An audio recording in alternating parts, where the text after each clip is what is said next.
انتهایی آسانه وظیفه د الله یو نوم درته خیم د الله نومونو کې ډېر برکات دي، خو څوک شته چې ترنه فایده والي. ولله الاسماء الحسنى فادعوه بها.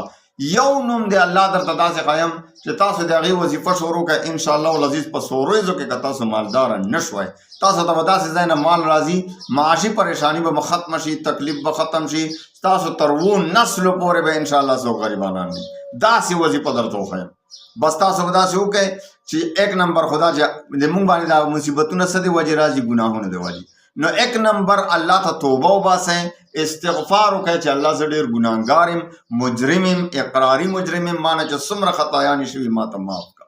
استغفار او توبه وکړو او بیا ورسره دا عمل شروع کړئ. انشاءالله د غرمې په ټایم کې صرف د غرمې په ټایم کې به دا عمل کوئ، دغه 12 نیمې بجو په ټایم کې، یعنې د ظهر د ماسپښین د مانځه نه مخکې ټایم کې، د غرمې ټایم کې، دغه ټایم کې به کوئ.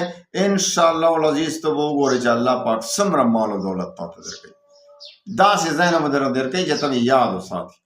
نو ته به داسې وکړې چې اول به 11 پېرې درود شریف وایې، 11 پېرې، او بیا به 500 پېرې وایې، یا ملکو یا ملکو یا ملک، یا ملکو یا ملکو یا ملک، 500 پېرې به وایې. او بیا به چې دی نو بیا به 11 پېرې درود شریف وایې، او بیا به ښه د زړه نه دعا وغواړې چې ای بادشاه، ای الله د اسمانونو د ځمکې خالق تی، مالک تی، بادشاه تی، د بادشاهانو بادشاه تی، د ما روح، د ما ځان، ځمکه، اسمان، ستوري، سپوږمۍ، شجر و قمر، شپې ورځې، دا ټول هر څه ستا په قبضه کې دي، ټولې خزانې ستا دي. الله ما ته د خپلو خزانو نه رزق حلال راکړه. الله ما د خپل حلال رزق نه مه محرومه کوه. الله ما ته رزق حلال راکړه.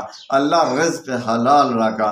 الله رزق حلال راکړه. ښه په جړه، ښه په ګوریو زارۍ سره به دا دعاګانې وغواړې.